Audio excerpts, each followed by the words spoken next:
بسم اللہ الرحمن الرحیم۔ السلام علیکم ورحمۃ اللہ وبرکاتہ۔ خطے میں نئے محاذوں اور بدلتے موسموں کے ساتھ نئے واقعات جنم لینے جا رہے ہیں۔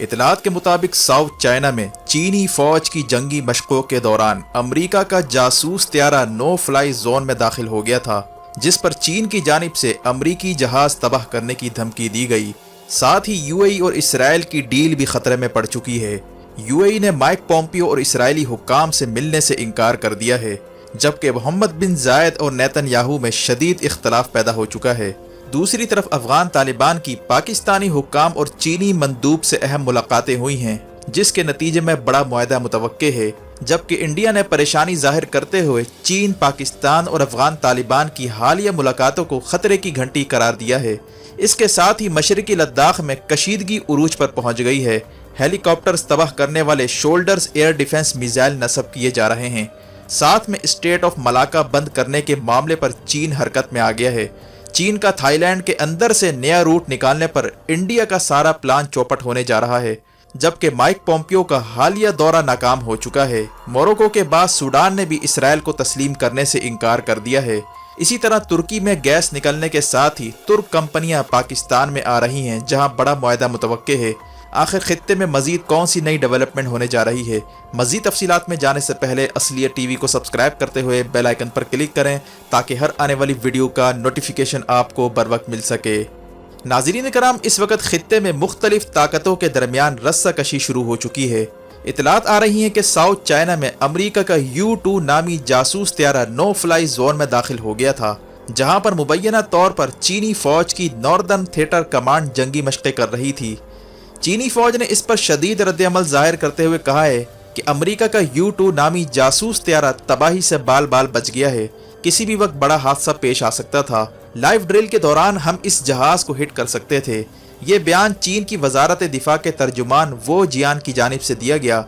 اس ڈیولپمنٹ کو خطے کے مزید اہم ترین واقعات کے ساتھ جوڑا جا رہا ہے، خاص طور پر مڈل ایسٹ میں جو مائک پومپیو کو سیٹ بیک ہوا اور جس طرح سے پاکستان نے مڈل ایسٹ میں انٹر ہو کر عرب ممالک پر دباؤ ڈالا، جس کی وجہ سے اسرائیل کو تسلیم کرنے کا امریکی پلان چوپٹ ہوا، جبکہ چین کو بھی اس حوالے سے مورد الزام ٹھہرایا گیا کہ اس نے پاکستان کے ساتھ مل کر نئے بلاک بنانے کے چکر میں اسرائیلی اور امریکی پلان کو کھٹائی میں ڈالا۔ اب نئی صورتحال ساؤتھ چائنا میں بھی جنم لینے جا رہی ہے۔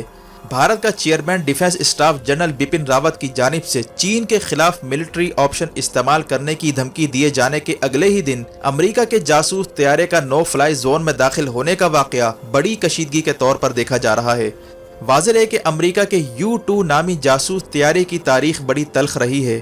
تقریباً 5 کے قریب امریکہ کے U-2 نامی جاسوس طیارے 1960 کی دہائی میں چین کی فضائی حدود میں داخل ہوئے تھے، جس پر چین کی پیپلز لبریشن آرمی نے 5 کے 5 جہاز تباہ کر دیے تھے، اور آج تک تباہ شدہ امریکی جہاز کا ملبہ بیجنگ کے میوزیم میں پڑا ہے۔ جبکہ چینی اخبار CGTN کے ایڈیٹر، جن کا نام شین شیوائی ہے، انہوں نے ٹویٹر پر امریکہ کے تباہ شدہ جہازوں کی امیج شیئر کرتے ہوئے کہا ہے کہ اب وقت آ گیا ہے کہ جس طرح 1960 میں چین نے امریکہ کے 5 جاسوس جہاز تباہ کیے تھے، اب وہی واقعہ دہرانے کا وقت آ چکا ہے۔ یعنی ٹینشن خطے میں بڑھ چکی ہے اور چینی فوج بدلہ لیتے ہوئے کسی بھی وقت امریکہ کے جاسوس طیاروں کو نشانے پر رکھ سکتی ہے۔ جبکہ دوسری طرف یو اے ای اور اسرائیل کی ڈیل بھی کھٹائی میں پڑ چکی ہے۔ یو اے ای نے مائک پومپیو اور اسرائیلی حکام سے ملنے سے انکار کر دیا ہے۔ وجہ اس کی یہ ہے کہ امریکہ نے یو اے ای کو یقین دہانی کروائی تھی کہ اسے F-35 طیارے ضرور ملیں گے، لیکن اسرائیل کو اس کے متعلق آگاہ نہیں کیا تھا۔ یہی وجہ ہے کہ پیس ڈیل کے بعد یو اے ای نے F-35 طیاروں کا مطالبہ کر ڈالا، جبکہ اسرائیلی وزیر اعظم نیتن یاہو کا کہنا ہے کہ ایسی کوئی ڈیل اس کے علم میں نہیں ہے اور اسرائیل کبھی بھی F-35 طیارے یو اے ای کو لینے نہیں دے گا۔ یہی وجہ ہے کہ خطے میں ٹرمپ کا نام نہاد پیس پلان کا دی اینڈ ہونے جا رہا ہے، جبکہ مائک پومپیو کے دورہ اسرائیل کے دوران اسرائیلی حکام کے ساتھ بھی اس کی تلخیاں پیدا ہوئی تھیں۔ اسرائیلی وزیر دفاع بینی گینٹس نے ایک دن پہلے نیتن یاہو پر الزام لگایا تھا کہ وہ ہسپتال میں کمر کی سرجری کروا رہا تھا کہ اسے اندھیرے میں رکھ کر یو اے ای کے ساتھ اس نے ڈیل کی اور F-35 کا بھی اسے نہیں بتایا گیا۔ اسی اثنا میں مائک پومپیو کو اس وقت شدید جھٹکا لگا جب سوڈان نے بھی اسرائیل کو تسلیم نہ کرنے کا اعلان کرتے ہوئے کہا ہے کہ ہمارے پاس اسرائیل کو تسلیم کرنے کا کوئی مینڈیٹ نہیں ہے، ابھی الیکشن کا انتظار کیا جائے۔ جبکہ سوڈان کے انکار کے پیچھے یو اے ای کا ہاتھ بھی قرار دیا جا رہا ہے۔ واضح ہے کہ سوڈان کی بیک پر UAE موجود ہے، جس نے سوڈانی صدر عمر البشیر کا تختہ الٹنے کے بعد فوجی حکومت کو مالی امداد فراہم کی اور کئی بلین ڈالر سوڈان کو دیے، جبکہ رواں سال اپریل کے مہینے میں UAE نے سوڈان کی اہم بندرگاہ لینے کا بھی معاہدہ کیا تھا۔ یہی وجہ ہے کہ سوڈان کا اسرائیل تسلیم نہ کرنے کے پیچھے ممکنہ طور پر UAE کا ہاتھ ہے۔ اسی وجہ سے ٹرمپ شدید پینک میں ہیں، وہ ہر صورت اب ساؤتھ چائنا کا محاذ کھولنا چاہتا ہے تاکہ مڈل ایسٹ یا ساؤتھ چائنا ان دونوں میں سے کہیں نہ کہیں اسے کامیابی مل سکے، لیکن بات بنتی نظر نہیں آ رہی۔ اس وقت امریکہ کا بحری بیڑا جس کا نام رونلڈ ریگن ہے، اس نے ساؤتھ چائنا سی میں فضائی آپریشن شروع کر دیا ہے، اور دفاعی تجزیہ کاروں کا کہنا ہے کہ چین اور امریکہ بالکل ٹکراؤ کی جانب جاتے جا رہے ہیں۔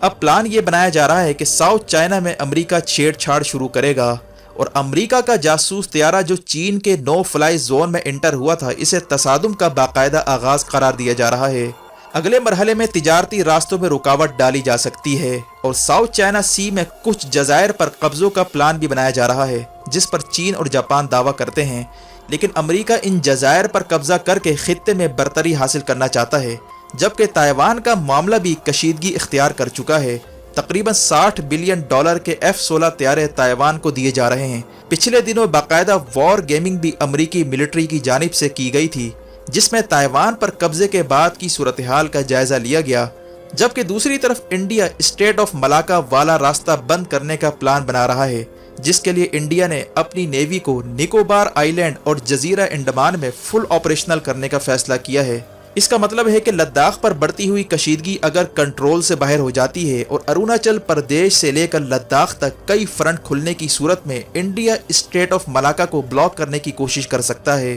جبکہ ممکنہ طور پر یہ فیصلہ دہلی میں ہائی لیول کی فوجی میٹنگ میں کیا گیا ہے، جس میں بھارتی وزیر دفاع راجناتھ سنگھ بھی شریک تھا، لیکن چین بھی انڈیا کے اس پلان کو ناکام بنانے کے لیے حرکت میں آ چکا ہے، اور اطلاع آ رہی ہے کہ چین اس وقت تھائی لینڈ کے اندر سے تھائی کنال بنانے کی تیاری کر رہا ہے، جسے KRA کنال بھی کہا جاتا ہے۔ اگر یہ کنال تیار ہو جاتی ہے تو چین اسٹریٹ آف ملاکا کو بآسانی بائی پاس کر سکتا ہے۔ اس زیر نظر تصویر میں دیکھا جا سکتا ہے کہ اسٹریٹ آف ملاکا سے آگے تھائی کنال کا روٹ ہے۔ اس روٹ کے ذریعے چین اپنا تجارتی راستہ نکال رہا ہے، جس کے بعد چین کو اسٹریٹ آف ملاکا سے گزرنے کی نوبت نہیں آئے گی، جبکہ اسی صورتحال میں گوادر کو ہر صورت آپریشنل کرنے کی تیاری ہو رہی ہے۔ اگر حالات انڈین اوشن میں خراب ہوتے ہیں تو چین کے پاس گوادر کا روٹ ہی سب سے زیادہ سیف رہے گا۔ اس صورتحال میں ایک اور ڈیولپمنٹ سامنے آئی ہے۔ افغان طالبان کا وفد ملا عبد الغنی برادر کی قیادت میں پاکستان پہنچا تھا، جس کی پاکستانی حکام سے اہم ملاقاتیں ہوئیں، جبکہ افغان طالبان کے وفد کی چینی مندوب سے بھی ملاقات کی اطلاعات ہیں۔ واضح ہے کہ چند دن پہلے پاکستان کی مدد سے چین اور افغان طالبان کے درمیان اہم معاہدہ ہوا تھا، جس کے تحت یہ طے پایا تھا کہ افغان طالبان چین کے صوبہ سنکیانگ میں مسلح تنظیموں کو سپورٹ نہیں کریں گے، اور بدلے میں چین افغانستان کی ترقی میں حصہ ڈالے گا، اور افغانستان کو CPEC کا حصہ بنانے کی بھی بات چل رہی ہے۔ اس صورتحال میں انڈین اخبار دی پرنٹ کا کہنا ہے کہ چین افغانستان بنگلہ دیش نیپال سب اطراف سے انڈیا کو گھیر چکا ہے۔ اس کا گلہ ہے کہ بنگلہ دیش کی حسینہ واجد انڈیا کے فارن سیکرٹری شرنگلا کو ملاقات کے لیے وقت نہیں دے رہی۔ چین نے آسام کے قریب ایئرپورٹ کا ٹھیکہ بھی بنگلہ دیش سے لے لیا ہے، اور $24 بلین کا ترقیاتی پیکج چین نے بنگلہ دیش کو دیا ہے۔ اخبار کا کہنا تھا کہ مودی کا رائٹ ہینڈ وزیر داخلہ امیت شاہ نے سارا معاملہ خراب کیا تھا،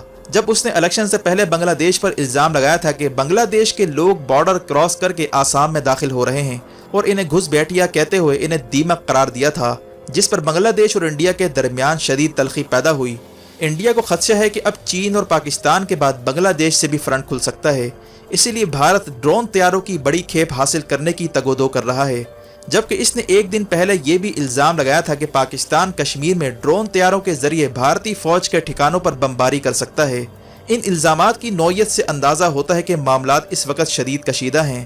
جبکہ انڈین میڈیا کے مطابق پاکستان نے چینی ساختہ CH-4 نامی ڈرون طیارے کشمیر میں تعینات کر دیے ہیں۔ دوسری جانب یہ بھی اطلاعات ہے کہ لداخ میں انڈیا کی جانب سے shoulder fire air defence missile تعینات کیے جا رہے ہیں تاکہ چینی ہیلی کاپٹرز کو ہدف بنایا جا سکے، لیکن جیسے جیسے سردیاں ہوتی جا رہی ہیں معاملہ اتنا ہی گرم ہوتا جا رہا ہے، جبکہ نئی اطلاع کے مطابق کاشغر میں چین کے ملٹری ڈویژن نے گھوڑوں پر سواریاں شروع کر دی ہیں، اور خیال ظاہر کیا جا رہا ہے کہ لداخ کے پہاڑی علاقوں میں سخت موسم میں گھوڑوں کو بھی میدان میں اتارا جا سکتا ہے، جن کی تصاویر چینی میڈیا کی جانب سے ریلیز کی گئی تھیں، یہی وجہ ہے کہ خطے میں تیزی سے ڈرامائی تبدیلی آنے جا رہی ہے، جس کے لیے مختلف ریاستیں پیش بندیاں کر رہی ہیں۔ ویڈیو دیکھنے کا شکریہ۔ اپنا اور گرد و نواح کے لوگوں کا خیال رکھیں۔ فی امان اللہ۔